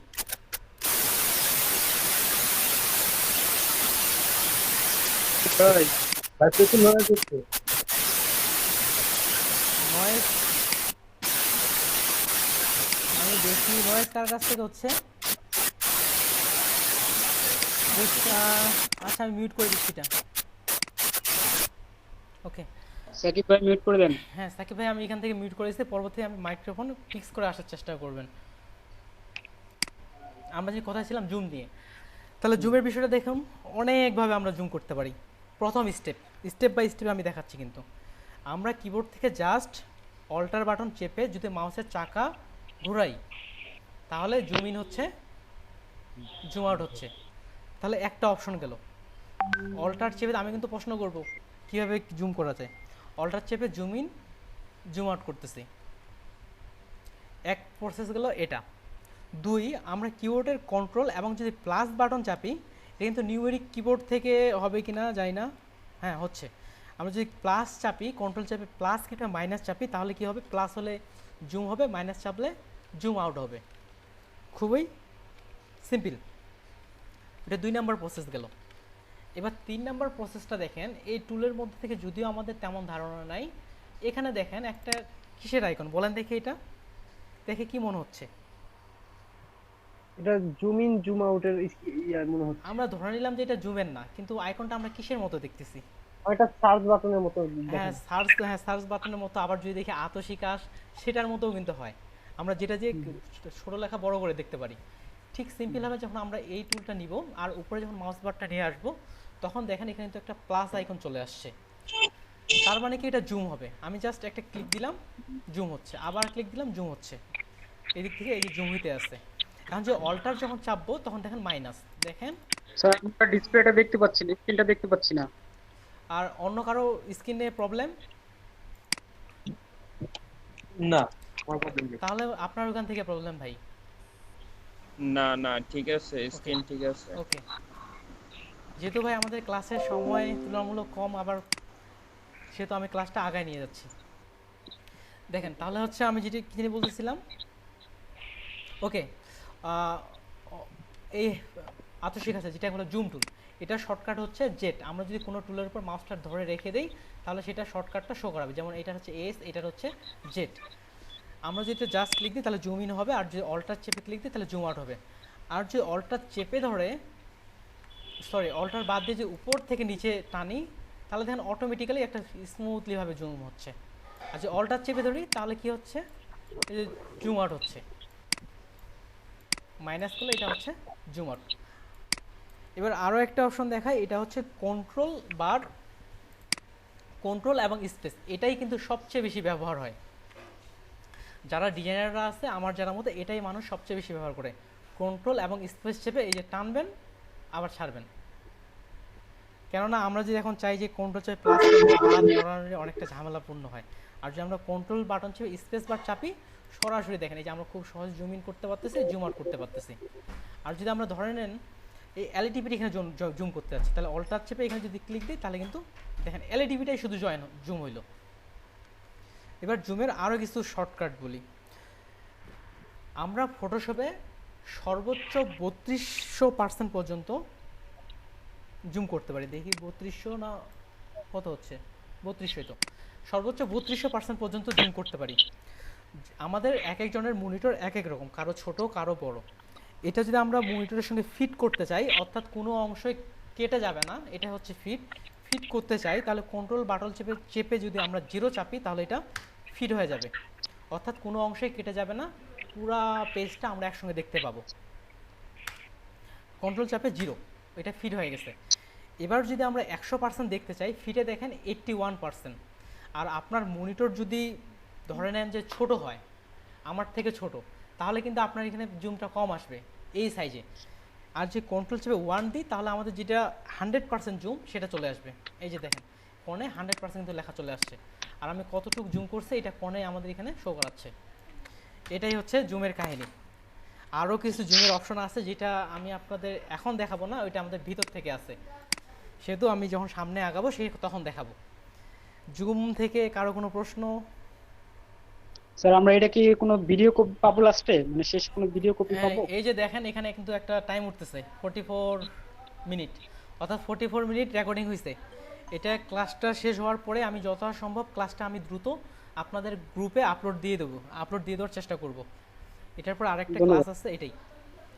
এখন জুম সম্পর্কে কারো কোনো প্রশ্ন? না। ওকে, তাহলে আমাকে কেউ একজন কিভাবে জুম করব যে কোনো একটা প্রসেস বলেন। অল্টার চেপে ধরে আপনি টেক্সট করতে হবে। অল্টার চেপে ধরে, ওকে যাই হোক, খুব ভালো লাগতেছে, আপনারা ভালো বুঝতেছেন এই জন্য। ওকে, তাহলে জুমের বিষয়টা গেল। জুমের পরে যে বিষয়টা আসতেছে ডকুমেন্ট সেটআপ আমরা অলরেডি করে ফেলেছি। ডকুমেন্ট প্যান, আমরা যখন কোনো ডকুমেন্ট অনেকটা জুম করে ফেলি, আমি এটা অনেকটা জুম করে ফেলছি, দেখেন আমি আমার যে অবজেক্টটা ছিল এলইডিপি লেখাটা লিখছিলাম সেটা কিন্তু আমি দেখতে পাচ্ছি না, সেটার কাছে তো আমাকে যেতে হবে মেন স্ক্রিনে আনার জন্য। এর জন্য আমরা কি ব্যবহার করব? ডকুমেন্ট প্যান ব্যবহার করব। ডকুমেন্ট প্যান ব্যবহার করার জন্য দুইটা উপায় জানা আছে আমার, দুইটাই দেখাচ্ছি। প্রথম হচ্ছে এখানে দেখেন সাইডে একটা হ্যান্ড টুল, হাতের মতো, অর্থাৎ এখানে আমরা হাত দিয়ে জাস্ট ক্লিক করে সরায় নিচ্ছি। দেখেন আমরা আমাদের যে ডিজাইনটা আমাদের যদি জুম করার প্রয়োজন, আমরা ইচ্ছা মতো এটা সরাই পারতেছি। আমাদের যখন যে অংশে কাজ করার প্রয়োজন হবে তখন সেটা আমরা নিয়ে আসতে পারতেছি। কিন্তু বারবার এখানে টুলে ক্লিক করাটাও ভেজাল মনে হয়, যখন প্রচণ্ড কাজের থাকতে এই এতটুকু যাওয়াটাই আমাদের অনেক সময় ভেজাল মনে হয়। আমরা জাস্ট যদি কিবোর্ড থেকে আমরা স্পেস বাটন চাপি, তাহলে দেখেন অলরেডি আমাদের কিন্তু হ্যান্ড টুল অ্যাক্টিভ হয়ে গেছে, আমরা ইচ্ছা মতো নড়াইতে পারতেছি। ওকে, এটা হচ্ছে আমাদের ডকুমেন্ট প্যান। আমার মনে হয় ডকুমেন্ট প্যানটা যদি ছোট্ট বিষয়, সবাই ক্লিয়ার হয়ে গেছেন। নামটা কি আরেকবার নামটা? এটা হচ্ছে ডকুমেন্ট প্যান। এই যে ডকুমেন্ট প্যান। হ্যাঁ, এই যে এখানে দেয়া আছে, আমরা বর্তমানে আলোচনা করতেছি এই যে আমি ক্লাস মডিউল অনুযায়ী আলোচনা করতেছি, এই যে ডকুমেন্ট প্যান। আচ্ছা, এখানে ওই হাতের ওই জায়গায় ড্র্যাগ করলেই তো হয় না? মাউসের কার্সারটা নিয়ে গেলেই তো নামটা দেখায়। যেমন মাউসের এই যে দেখেন, আমার বর্তমান মাউসের সাধারণ যে ডিফল্টভাবে যে টুলটা থাকে মুভ টুলে ক্লিক করা আছে, যে আমি দিচ্ছি দেখেন এখানে এলইডিবি লেখাটা নড়তেছে। আমি যদি জুম আউট করে দেখেন এখানে এলইডিবি লেখাটা নড়তেছে, কিন্তু আমাদের পুরা পেজটা নড়তেছে না। পুরা পেজটা তখনই নড়বে যেটা আমাদের অনেকবার অনেকটা জুম দেখা থাকবে। এবার যদি আমি হ্যান্ড টুল দিয়ে নড়াই, তাহলে আমার কিন্তু এলইডিবি এটার সঙ্গে আরেকটা জিনিস অ্যাড করে দিই। ওকে, তাহলে বুঝতে সুবিধা হবে। দেখেন আমি যখন মুভ টুল দিছি, এখন এলইডিপি এখানে সিলেক্ট করছি, দেখেন এলইডিপি নড়তেছে, আর কোনো কিছু নড়ে না। আমি যখন হ্যান্ড টুল সিলেক্ট করলাম, এবার কি হচ্ছে, পুরা পেজটাই নড়তেছে। ওকে, আর এই কাজটা আমরা জাস্ট এই টুল ছাড়াও স্পেস বাটন চেপে ধরে এভাবে সরাইতে পারি। ভাই আপনি কি বুঝতে পারছেন? আমি কি বুঝাইতে পারছি আপনাকে? জি জি। ওকে, যেহেতু ভাই আমি ক্লাসের ক্ষেত্রে নতুন, ভুলগুলো ধরায় দেওয়ার চেষ্টা করবেন, আমি সংশোধন করে নেওয়ার চেষ্টা করব। যদি মনে হয় যে এভাবে ক্লাস নিলে হয়তো আরও ভালো হইতে পারে, যে আরও ধীরে কথা বলতে হবে এমন কিছু। যেমন এখানে এরপরে আসছে কালার অ্যাপ্লাই। আমি এটা যাবতীয় জিনিস আমি এগুলো ডিলিট করে দিয়ে দিলাম, আগের সাদা পেজটা নিয়ে আসলাম। কালার অ্যাপ্লাই ফটোশপের মেইনলি ভাবে এখানে দেখেন দুটা কালার। উপরের দিকে দেখি ক্লাসের কি অবস্থা এখন। হ্যাঁ, উপরের দিকে যে কালারটা আছে এটাকে বলা হয় ফরগ্রাউন্ড কালার, নিচের দিকে যেটা আছে সেটাকে বলা হয় ব্যাকগ্রাউন্ড কালার। আমরা জাস্ট মাউসটা ধরে রাখলেই কিন্তু নাম শো করাচ্ছে। ফরগ্রাউন্ড কালার হচ্ছে উপরের কালার, ব্যাকগ্রাউন্ড কালার হচ্ছে পিছনের কালার। তাহলে আমরা কালার অ্যাপ্লাই করি, যখনই আমরা যে কালারটার উপরে ক্লিক দেব তখন একটি কালারের পপ আপ চলে আসবে। আপনারা আপাতত এস সিলেক্ট করে রাখবেন। আরও এইদিকে কালারের মোড আছে, আমরা এস মোড থেকে আপাতত কাজ করব। আমাদের যেই কালারের প্রয়োজন এটা আমরা এখানে সেই কালারটা বসাই দিব। আমরা চাইলে কালারের কোডও ব্যবহার করতে পারি, যেমন আমরা কালো কালারের কালার হচ্ছে 6টা জিরো, দেখেন এখানে আমাদের কালো কালার হয়ে গেছে। সাদা কালার হচ্ছে F F F F F, আরেকটা এফ হবে মনে হয়, এই যে এফ। হ্যাঁ দেখেন, তাহলে কিন্তু আমাদের এখানে সাদা কালার চলে আসছে। যখন ডিজাইন করবেন তখন এই কালার কোডগুলো আপনার অটোমেটিক্যালি মুছতে হয়ে যাবে। ঠিক একইভাবে আমরা এখান থেকে এইভাবে কালার সিলেক্ট করে নিতে পারি। ঠিক নিচেরটাও একই রকম। তাহলে আমি উপরেরটাতে একটা কালার সিলেক্ট করে রাখি, আমি উপরেরটাতে একটা ব্লু কালার দিই, আর নিচেরটাতে গ্রিনই থাক। দেখেন আমি কখন কিভাবে ফরগ্রাউন্ড কালার আমার ডকুমেন্টে অ্যাপ্লাই করব। যদি আমি অল্টার চেপে ব্যাক স্পেস চাপি, তাহলে কি হচ্ছে, আমাদের ফরগ্রাউন্ড কালারটা অ্যাপ্লাই হয়ে যাচ্ছে আমাদের ডকুমেন্টের মধ্যে পুরাটাই। ওকে, দেখেন যখনই আমি দেখেন আমাদের যে এখানে ডকুমেন্টটা আছে, আমরা যদি এই ফরগ্রাউন্ড কালারটা দিতে চাই, তাহলে কিবোর্ড থেকে অল্টার বাটন চেপে ধরে কিবোর্ডের ব্যাক বাটন চাপবো কিংবা ডিলিট বাটন চাপবো, ইচ্ছা আপনার। আমি ব্যাক স্পেস চাপতেছি, দেখেন তাহলে কি হইলো, আমার উপরের যে কালারটা আছে অর্থাৎ ফোরগ্রাউন্ড কালার সেটা কিন্তু অ্যাপ্লাই হয়ে গেছে। ভাই বুঝছেন? আবার বলতেছি, দেখেন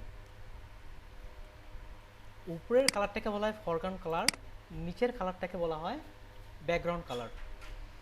আমরা উপরের কালারটা জাস্ট ক্লিক করলে এখানে আমরা আমাদের ইচ্ছা মতো কালার সিলেক্ট করে নিতে পারবো। আমি যদি লাল সিলেক্ট করি, লাল চলে আসলো। এই কালারটা যখন আমার এই ডকুমেন্টের মধ্যে আমার দেওয়ার প্রয়োজন পড়বে, অ্যাপ্লাই করার প্রয়োজন পড়বে, তখন আমি উপরের কালারটা অর্থাৎ ফরগ্রাউন্ড কালার যদি অ্যাপ্লাই করতে চাই তাহলে অল্টার চেপে ব্যাক স্পেস চাপবো। ভাই কি বাটন চাপবো বলেন দেখি? অল্টার চেপে ব্যাক স্পেস। ওকে, আমি এটা বলছি কেন, যখন আমরা কথা বলতে বলতে বলবো আমাদের কিন্তু সাথে সাথেই অলরেডি মুখস্থ হয়ে যাবে। তারপর নিচের যেটা কালার আছে, নিচের কালারটার জন্য আমরা দিব কন্ট্রোল চাপে ব্যাক স্পেস কিংবা ডিলিট। তাহলে দেখেন নিচের কালারটা চলে আসলো। তাহলে উপরের কালারের জন্য অল্টার চেপে ডিলিট, আর নিচের কালারের জন্য কন্ট্রোল চাপে ডিলিট। এটা ক্লিয়ার? তাহলে আমার আমরা, একটু প্রশ্ন ছিল, জি ভাই অবশ্যই বলেন। জি এখানে বলতে পারেন হচ্ছে অল্টার চেপে যদি আমি ব্যাক স্পেস অথবা ডিলিট দিই তাহলে হচ্ছে ফরম্যাট কালারটা হবে। হ্যাঁ দেখেন, Foreground আপনাকে আমি color। লাইভ করে দেখাচ্ছি। এটাকে ফরগ্রাউন্ড কালার, দেখেন আমি কি বাটন চাপতেছি কোনে শো করাবে। যে আমি অল্টার চাপলাম, এই যে ব্যাক দিলাম, ব্যাক বাটন চাপলাম, লাল হয়ে গেছে। আর ব্যাকগ্রাউন্ড কালার হচ্ছে আপনার শিফট চাপ দিয়ে না শিফট কন্ট্রোল? না, কন্ট্রোল। এই যে কন্ট্রোল বাটন Control চাপলাম, চাপ দিয়ে ব্যাক বা ডিলিট আপনার যেটা ইচ্ছা চাপলাম, ব্যাকগ্রাউন্ড কালার। হ্যাঁ বুঝতে পারছি, ওকে, ধন্যবাদ।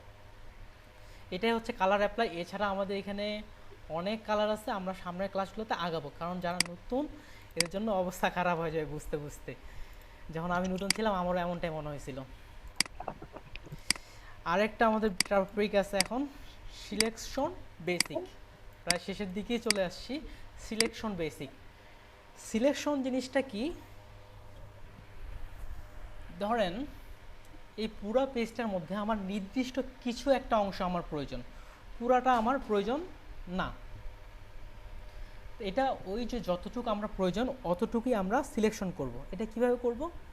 এখানে যে টুলগুলো রয়েছে এখান থেকে এখানে, এটা একটা সিলেকশন টুলের অন্তর্ভুক্ত, যেমন এটা এটা এটা। আজকে আমি এই সিলেকশন টুল সম্পর্কে আপনাদের ধারণা দিব। এখানে দেখেন দেওয়া আছে রেক্টেঙ্গুলার মার্কিউ টুল, এটাও সিলেকশন টুল। এদিকে প্যান টুল দিয়েও আমরা সিলেকশন করতে পারি। যাক, এটা দেখেন রেক্টেঙ্গুলার টুল। আমরা যে যেখানে এই যে তীর চিহ্নটা দেওয়া আছে তার মানে ওটার ভিতরে আরও কিছু আছে। আমরা যদি এখানে চেপে ধরে থাকি তাহলে কিন্তু ভিতরের অপশনগুলো শো করাবে। যেমন এটাতে তীর চিহ্ন নাই, তার মানে এটার ভিতরে কিছু নেই। আর যখন এটা তীর চিহ্ন চেপে ধরতেছে তার মানে ভিতরে আরও কিছু আছে। যেমন রেক্টেঙ্গুলার নিলাম, এখানে যখন রেক্টেঙ্গুলার নিলাম টেনে ছেড়ে দিলাম, কোনো কিছু চাপিনি, জাস্ট টেনে ছেড়ে দিচ্ছি। তার মানে দেখেন এইটুকু এলাকা আমার কী হয়েছে, সিলেকশন হয়ে গেছে। সিলেকশন আমার লাভ কি? এখন যদি আমি অল্টার চাপে ব্যাক স্পেস দিই তাহলে দেখেন আমি যতটুকু এলাকা সিলেকশন করছি ঠিক ততটুকু এলাকার মধ্যেই কিন্তু আমার কালারটা অ্যাপ্লাই হয়েছে। বাইরে কি অ্যাপ্লাই হয়েছে? হয়নি। আমি ব্যাক যাচ্ছি, ব্যাক যাওয়ার জন্য কন্ট্রোল চাপে জেড দিলে একবার যাইতে পারবো, আর যে কন্ট্রোল অল্টার জেড চাপি তাহলে বারবার যেতে পারবো। ঠিক একইভাবে আমি ইলিশ টুল নিচ্ছি, অর্থাৎ বৃত্ত সার্কেল। দেখেন আমি মাউসটা জাস্ট ড্র্যাগ করতেছি, কি হচ্ছে, বৃত্ত না হয় এক এক সময় এক একটা হয়ে যাচ্ছে। আর এরকম সিলেকশন আমরা ডিসিলেক্ট করবো কিভাবে? ডিসিলেক্ট করার জন্য কন্ট্রোল চেপে ডি। আর যদি আমরা উপর থেকে করতে চাই, আগে বলছি এটা কিসের কাজ? সিলেক্টের কাজ। তার মানে আমি সিলেক্টে চলে গেলাম, এখান থেকে এই যে ডিসিলেক্ট পাশে কন্ট্রোল দিয়ে দেওয়া, তার ডিসিলেক্ট হয়ে গেল। তাহলে আমরা একটা বৃত্ত তৈরি করি, স্মুথলি ভাবে বৃত্ত আমরা সিলেকশন তৈরি করি। আমি চাপতেছি, বাঁকা হচ্ছে। যখনই আমি শিফট চাপবো তখন এটা স্মুথভাবে রাউন্ডভাবে সার্কেল তৈরি হচ্ছে। ঠিক আছে ভাই? যখন আমরা অল্টার চাপবো তাহলে তখন কি হচ্ছে, এই সার্কেলটারই মিডিল থেকে ছোট বড় হচ্ছে।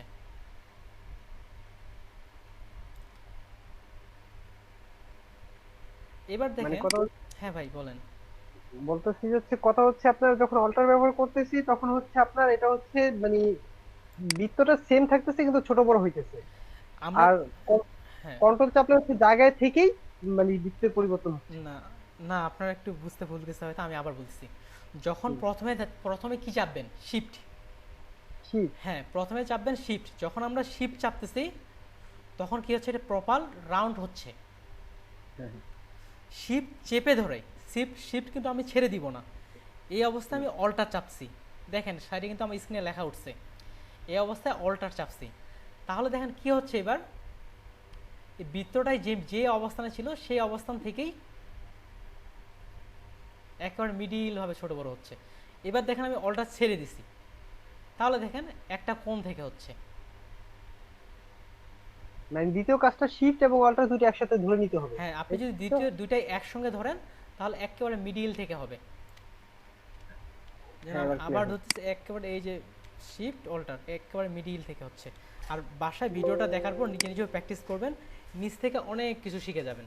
এটা খুবই সহজ, আপনারা জাস্ট ক্লিক করবেন, দেখবেন নিজে নিজেই শিখে যাবেন। তাহলে আমি একটা বৃত্ত তৈরি করে ফেলি। সিলেকশন আমি এখানে একটা বৃত্ত তৈরি করে ফেললাম। এখানে আমি একটা কালারও দিয়ে দিই, কালারও দিয়ে দিলাম, ডিসপ্লে দিয়ে দিলাম, একটা জাস্ট একটা কালার তৈরি হয়ে গেলো। এবার ঠিক আমরা সিলেকশনের এবার বিপরীত কাজটা করব। যখন আমরা এখানে একটা বৃত্ত সিলেক্ট করছি, আমরা যদি কন্ট্রোল শিফট আই চাপি, তাহলে দেখেন সিলেকশনটা একটা বাইরের দিকেও চলে গেছে একটা, দেখেন এই যে পেজের বর্ডারের দিকে, দেখেন বর্ডারের দিকে কিন্তু একটা দাগ দাগ আসছে, দেখতে পাচ্ছেন কি? হ্যাঁ দেখতে আমি জুম পাচ্ছি। করতেছি আরো। এটার মানে হচ্ছে কি, এবার সিলেকশনটা আমার বাইরে হয়ে গেছে, বৃত্তটা না। অল্টার চাপে ব্যাক দিলাম, দেখেন এবার কালার কথা হচ্ছে বাইরে হচ্ছে। তাহলে আমাদের ব্যাক যাওয়ার জন্য হচ্ছে কন্ট্রোল শিফট আই, এটা হচ্ছে ইনভার্স সিলেক্ট। এটা আমরা শর্টকাট আমরা যদি এখান থেকে করতে চাই তাহলে দেখি এই যেটা, তাহলে এখানে যদি আমরা ইনভার্স দিয়ে দিই তাহলে তার বিপরীত হবে, যে সিলেকশনটা আছে তার বিপরীত সিলেকশন হবে। এটাই হচ্ছে সিলেকশন। তাছাড়া এই যে দেখেন একই রকম সবগুলা, জাস্ট এটা একটা বর্গ তৈরি করতেছে, আয়ত তৈরি করতেছে। আমরা যদি এটাতে শিফট চেপে ধরি তাহলে একটা সুন্দর একটা স্কোয়ার তৈরি হয়ে যাচ্ছে, আর যে ছেড়ে দিই ইচ্ছা মতো আয়ত তৈরি হয়ে যাচ্ছে একই রকম। তারপরে নিচের যেটা আছে এটা রো, শুধুমাত্র একটা রোতে একটা মাত্র পিক্সেল সিলেক্ট করবে। অনেক সময় আমাদের গাইডলাইন বা অন্যান্য ক্ষেত্রে প্রয়োজন, এটাও শুধুমাত্র ভার্টিক্যালভাবে একটা মাত্র শো করবে, তেমন এটা আমাদের প্রয়োজন পড়ে না। তারপরে এটা হচ্ছে ল্যাসো টুল। ল্যাসোটা হচ্ছে কি, আমরা ইচ্ছা মতো ফ্রিলিভাবে সিলেকশন করতে পারবো, আমরা যেমন ইচ্ছা তেমনভাবে সিলেকশন করতে পারবো। এটা হচ্ছে সিলেকশন। তাছাড়া আপনারা বাসায় এই যে ম্যাগনেটিক লেসো টুল সহ আরও যে টুলগুলো আছে, এটা একটু নিজে নিজে দেখবেন। তারপর হচ্ছে পলিগনাল লেসো টুল দেখবেন, তাহলে নিজে নিজেই কিন্তু বুঝে যাবেন। এটাই হচ্ছে সিলেকশন। আর সিলেকশন বিপরীত করার জন্য হচ্ছে কন্ট্রোল শিফট আই।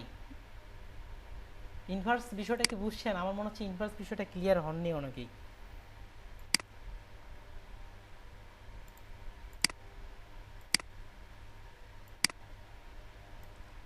আপনারা কি ইনভার্স বিষয়টা বুঝছেন? সিলেকশন হ্যাঁ ইনভার্স, হ্যাঁ, সিলেকশন ইনভার্সটা বোঝা গেছে যে হচ্ছে ওটা সিলেকশনের বাইরের হ্যাঁ সাইডে হচ্ছে বিপরীত। আপনার হ্যাঁ, এদের দিচ্ছি আমি কালার অ্যাপ্লাই দিচ্ছি, এটা ভিতরে হচ্ছে। যখনই আমি সিলেক্ট থেকে ইনভার্স করে দিলাম, এবার কালার অ্যাপ্লাই করলাম, অল্টার চাপে বাইরে হচ্ছে, এটা হচ্ছে। তাহলে সিলেকশন হচ্ছে এতটুকুই। তাহলে আমাদের কিন্তু একদিক থেকে ক্লাসের আজকে যে ক্লাস হবে সেগুলো কিন্তু আমরা সবগুলো শেষ করে ফেলছি।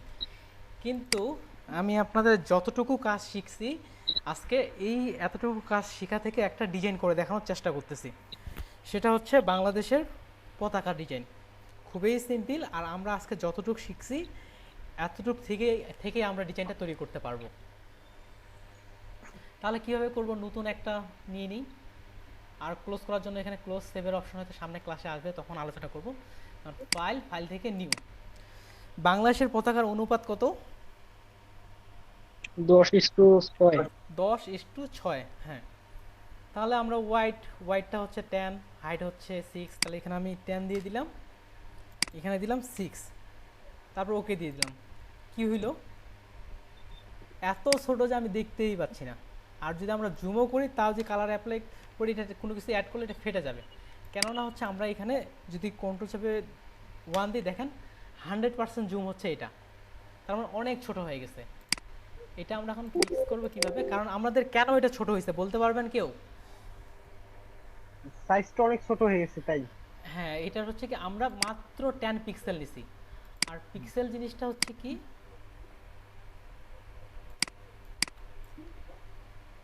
যখন আমরা অনেকটা, এটার ক্ষেত্রে আসবে কিনা জানি না, একটা আমি ইমেজ ইনসার্ট করে দেখাই, তাহলে পিক্সেল বিষয়টা বুঝবেন।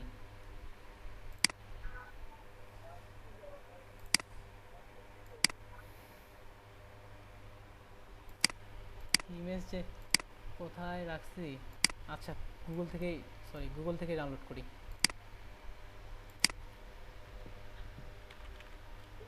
আচ্ছা, লোগো দিয়ে সার্চ করলাম, আমি যে কোনো একটা ইমেজ নিয়ে আসি।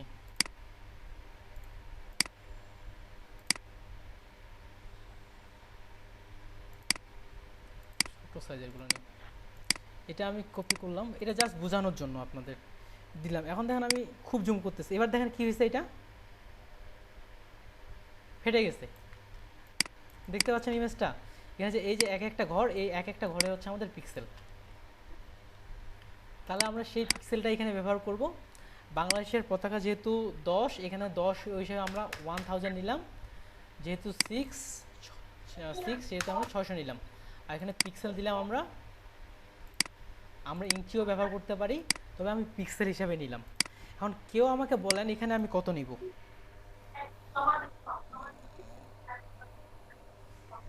রেজুলেশনে আমি কত নিব? কেউ একজন আমাকে এখন এটা বলেন।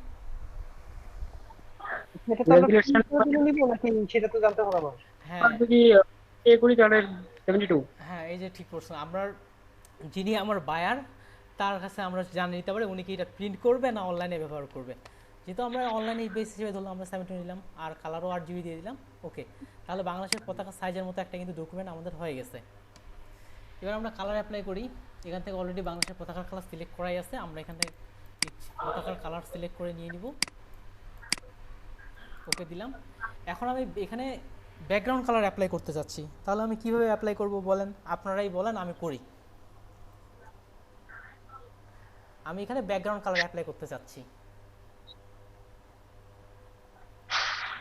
আমরা কিন্তু ক্লাসের একটু আগে আলোচনা করছিলাম, আমরা যদি ব্যাকগ্রাউন্ড কালার দিতে চাই তাহলে কন্ট্রোল চাপে ব্যাক চাপতে হবে। তাহলে আমি কি চাপতেছি? কন্ট্রোল চাপে ব্যাক, তাহলে কি আমাদের সবুজ কালারটা চলে আসলো। এবার আমরা রেড কালার দিব। আমরা যদি এখন সরাসরি রেড কালার দিই কি হয়, অর্থাৎ ফরগ্রাউন্ড কালার অল্টার চাপে ব্যাক দিই, সরাসরি লাল হয়ে যাচ্ছে। এখন এই সমস্যাটা সমাধানের জন্য আমরা এই সিলেকশন টুল ব্যবহার করব। আমরা এখানে আমি একটা ইলিশ মার্কিং টুল নিয়ে নিচ্ছি। এখান থেকে দেখেন আমি একটা বৃত্ত নিচ্ছি, এটা কিন্তু স্মুথ হচ্ছে না। আমরা জানি আমরা যদি শিফট চাপে ধরি তাহলে সেটা স্মুথ হবে। আর এটা নড়ানোর জন্য ওই অবস্থায় যদি আমরা স্পেস বাটন চেপে ধরি তাহলে আমরা এটা নড়াইতে পারবো। একটু সাইডে থাকে সেই সময় আমি অনুমান করে নিচ্ছি যে এখানে যদিও আমরা পারফেক্টলিভাবে করতে পারবো। এখন যদি আমি অল্টার চাপে ব্যাক দিই তাহলে কি দাঁড়াইলো, আর এটা আমি ডিসিলেক্ট করে দিচ্ছি। তাহলে কিন্তু আমরা একদিক থেকে বাংলাদেশের পতাকা তৈরি করে ফেলছি।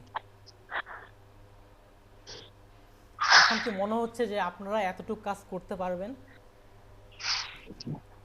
পারবো তো, অবশ্যই ভিডিওটা পারবো। দেখতে ওকে, হ্যাঁ। কার কার মনে হচ্ছে যে সমস্যা হবে?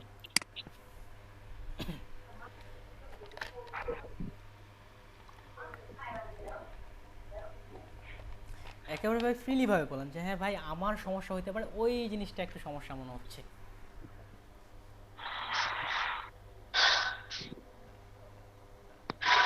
খুব সম্ভবত কারো সমস্যা নাই। এটাই সম্ভবত কারোই সমস্যা নাই।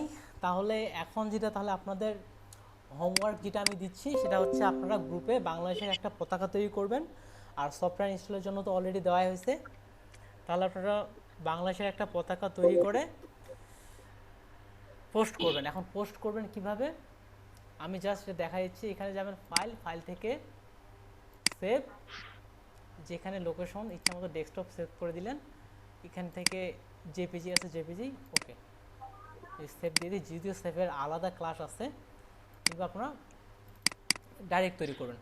এর পরবর্তী ক্লাসে এমনও হইতে পারে আমি আপনাদের স্ক্রিন দেখতে চাইতে পারি, কারণ পরবর্তী ক্লাসে এমন হবে যে আপনারা সরাসরি ফটোশপ ওপেন করে বসবেন এখন যদি আপনারা কেউ ফোনে বা শুধু শুধু কথা শুনতেছেন তাহলে কিন্তু আপনার এতগুলো স্মরণ থাকবে না, যেমন এটা আমাদের একটা ফটো তৈরি হয়ে গেছে। সেক্ষেত্রে আমাদের যে টার্গেট, সেই টার্গেটটাও কিন্তু আমরা পূরণ করতে আমাদের কঠিন হয়ে যাবে, আর এই টার্গেটটা আপনাকেই পূরণ করতে হবে। তাহলে আপনার যেটা কাজ হচ্ছে, কইগুলো ফটোশপ, একটা বাংলাদেশের পতাকা তৈরি করবেন, আর যদি সেভ না করতে পারেন এতটুকু তো করতে পারবেন, তখন আপনার স্ক্রিন শেয়ার করে আমাকে দেখাই দিবেন। যেভাবে আমি স্ক্রিন শেয়ার করছি ঠিক একইভাবে আপনি স্ক্রিন শেয়ার করবেন। আচ্ছা, সেভ করে এটা পোস্ট করব কোথায়? হ্যাঁ, ওইটা আপনি পোস্ট করুন কোথায় দেখেন, আমার যে হোয়াটসঅ্যাপে আমাদের গ্রুপ হচ্ছে 2টা থেকে 4টা, আপনাদের গ্রুপ হচ্ছে 475। জাস্ট এখান থেকে আপনারা এটা আপলোড করে দিয়ে দিবেন। মোবাইল থেকে আপলোড করতে হবে, এখানে এই যে আপলোডের আইকন, এখানে কি আছে, আমার আসলে হোয়াটসঅ্যাপে ব্যবহারের তেমন আইডিয়া নাই, লেখা পরে পরে করতে হচ্ছে। এই যে ফটোস অ্যান্ড ভিডিও, তার মানে আমি দিয়ে দিলাম। আমি আপনাদের গ্রুপে অলরেডি পিকচারটাও আপলোডই করে দিয়ে দিই। ওকে, আচ্ছা ঠিক আছে, ধন্যবাদ। চলে গেছে কিন্তু, তাহলে এভাবে আপলোড করতে পারি। তাহলে ক্লাস তাহলে একদিক থেকে আমাদের শেষ। তাহলে হোমওয়ার্ক হচ্ছে আপনাদের বাংলাদেশের পতাকাটা তৈরি করে আনা, আর হচ্ছে আমি যে সকল টুলের কাজগুলো বললাম এগুলা নিজ থেকে রিভাইজ করা। আমি আপনাদের যে কোনো সময় প্রশ্ন করতে পারি যে ভাই আমি জুম করবো কীভাবে, আমি জুম করতে পারি না, আমাকে জুম করা শিখিয়ে দেন, তখন আপনি কিন্তু দেখাই দিতে হবে। জি ভাই। ওকে, তাহলে হোমওয়ার্ক হয়ে গেলে। আমি এটা কেন করতেছি, আমি তো ভাই নাও বলতে পারতাম যে ভাই যে যার মতো ক্লাস নিয়ে চলে যাচ্ছে, করলে করুক, না করলে না করলো। আমি চাচ্ছি যে আপনারা কেউ শিখেন। আমি এখন ক্লাস বাইরে আসি, আমি ক্লাসটা তাহলে কি স্টপ করে দিচ্ছি, যেহেতু আপাতত আমরা জাস্ট আলোচনা করব। জুমে করা যায় না? কিসের জুম? হ্যাঁ, জুমে করার বিষয়ে আমি যারা ম্যানেজমেন্টের দায়িত্বে আছে তাদের সঙ্গে আমি আলোচনা করছিলাম। তারা বললো যে গুগল মিটেই করতে হবে। তারপরে হচ্ছে আমি চাইছিলাম যে আমরা হোয়াটসঅ্যাপে না শেয়ার করে ফেসবুকে একটা গ্রুপ শেয়ার করে সেখানে করি। গ্রুপে আমরা চাইলে একে অপরেরটা খুব সহজেই কমেন্ট করতে পারবো, দেখতে পারবো, একে অপরেরটা সম্পর্কে মতামত দিতে পারবো, যে একজনের সমস্যা আপনারা যে কোনো সমস্যার সমাধান করে দিতে পারেন। আমি প্রায় 100 স্টুডেন্টকে ট্রেন করতেছি। এখন এত স্টুডেন্টের সমস্যা সলভ করা তো আমার পক্ষে কতটা কঠিন হবে, আর 4টা বেস থাকে আলাদা আলাদাভাবে। ফেসবুক গ্রুপ খুললে মনে হয় ভালো হয়। হ্যাঁ, কিন্তু ম্যানেজমেন্ট থেকে এটা আমাকে বলা হয়নি, বলছে যে যাবতীয় কাজ হোয়াটসঅ্যাপেই শেয়ার করতে এবং আমাদের গুগল মিটে ক্লাস করতে। আসলে হোয়াটসঅ্যাপ নিয়ে আমার সমস্যা নাই, তবে আমি জুমটা ভালো বুঝি, গুগলটা ওকে, ব্যবহার গুগল করি না। মিট বলতে কি ভাই, আমিও গুগল মিট আজকে প্রথম ব্যবহার করছি, একটু দেখবেন অটোমেটিক্যালি শিখে যাবেন। ভিডিও দেখতে পাচ্ছি না। আর ভিডিও দেখার জন্য তেমন কোনো প্রবলেম নেই, আপনি এখান থেকে দেখতে পাবেন। এটা ব্যবহার করেন, জুমের থেকেও মোটামুটি যথেষ্ট সহজ। ওকে, তাহলে এখন আমার বিষয়ে আরেকটু বলি। যেহেতু ফ্রিল্যান্সিং করি, ফ্রিল্যান্সার বিষয়ে যে কারো জানার আগ্রহ হইতেই পারে, আর এটা বলার কারণ হচ্ছে আপনাদেরও সুবিধা হবে। আমি যখন 2017 সালে এলইডিপি ট্রেনিং করি, আমাদের ব্যাচেস ছিল প্রায় 30 জনের মতো। সেখান থেকে কিন্তু মাত্র 2-3 জনের মতোই কিন্তু এখনও কাজ করতেছে, তার মধ্যে আমি একজন, আরও 2-1 আছে, বাকি বাদ সবাই কিন্তু ঝরে গেছে। ঝরে যাওয়ার কারণ কি? কাজটা কঠিন লাগতেছে, কারণ ওরা প্র্যাকটিস করেনি বা এমন কিছু, যার কারণে আপনাকে কাজটা প্র্যাকটিস করতে হবে, বাসায় প্রচুর সময় দিতে হবে। আমার এমনও ছিল, আমি ট্রেনিং বাদে এদিকে 15 থেকে 15 ঘন্টাও পিসির সামনে কিন্তু ছিলাম। শেষে আপনার যে শুধু যে ক্রিয়েটিভিটি যে আপনি বাংলাদেশের পতাকায় তৈরি করে দেখাবেন এমনটা কিন্তু না। এই যে আমাদের গ্রুপ আছে, আপনি আপনার ক্রিয়েটিভিটি, শুরুতেই বলছিলাম গ্রাফিক্স ডিজাইন মানে কি, নিজের আমাদের চিন্তা ভাবনাকে ফুটিয়ে তোলা। আমি যতটুকু কাজ শিখাইছি ততটুকু থেকেও করতে পারেন, বা আরও ভালো ভালো ডিজাইন আপনার নিজ থেকে তৈরি করে আমাদের গ্রুপে পোস্ট করতে পারেন। এটাই সেহেতু আপনার দিক থেকে অনুরোধ, আপনারা, আমি যতগুলো এখন পর্যন্ত, আমি এর আগে আপনাদের আগে 2টা ব্যাচের ক্লাস নিচ্ছি, আগের 2টা ব্যাচের তুলনায় আপনাদের ক্লাসটা নিতে আমাকে ভালো লাগতেছে।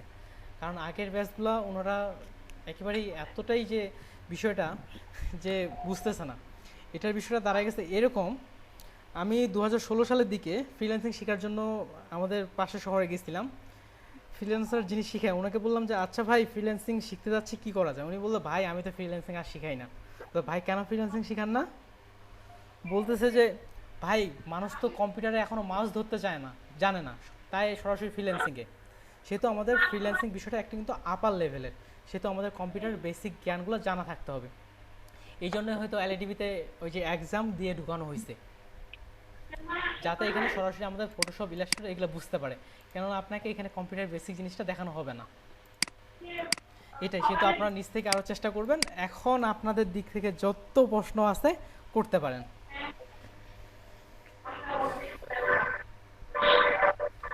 যতগুলো প্রশ্ন আজকে আমাদের ক্লাস সম্পর্কে, ফ্রিল্যান্সিং সম্পর্কে, গ্রাফিক ডিজাইন সম্পর্কে প্রশ্নগুলো করতে পারেন, আমি আমার সাধ্যমতো উত্তর দেওয়ার চেষ্টা করতেছি। আচ্ছা, ভিডিওটা কি এখন আপলোড করবেন না পরে? আপলোড আমি সন্ধ্যার আগেই দিয়ে দিব, 6টার আগেই দিয়ে দিব ইনশাল্লাহ। কারণ আপনাদের পর আরেকটা ব্যাচ আছে, ওদের ক্লাস নিলে আপনাদের আপলোড দেওয়াটা হয়তো সন্ধ্যার আগেই দিয়ে দিব। তো ভাই আমাদের এই কোর্সটা কত ঘন্টা হবে টোটাল? ওয়েবসাইটে দেওয়া আছে 200 ঘন্টা, আর এখানে ম্যানেজমেন্ট কর্তৃক যে হিসাবে বলবে সেই হিসাবে হবে। আর আমরা এই যে ক্লাস মডিউলটা আমরা ডাউনলোড কীভাবে করবেন দেখাই দিচ্ছি। এখানে দেখবেন যে টোটাল সম্ভবত 50টার মতো ক্লাস আছে, যদিও প্রত্যেকটা ক্লাস আপাতত 2 ঘন্টার মতো করে হচ্ছে, 200 ঘন্টার ক্লাস হইতে পারে। তা আমরা কি করতে চাচ্ছি না? জি, ফটোশপে কত ঘন্টা হবে? কি- ফটোশপে কত ঘন্টা হবে? ফটোশপে সম্ভবত 75 আওয়ার্স।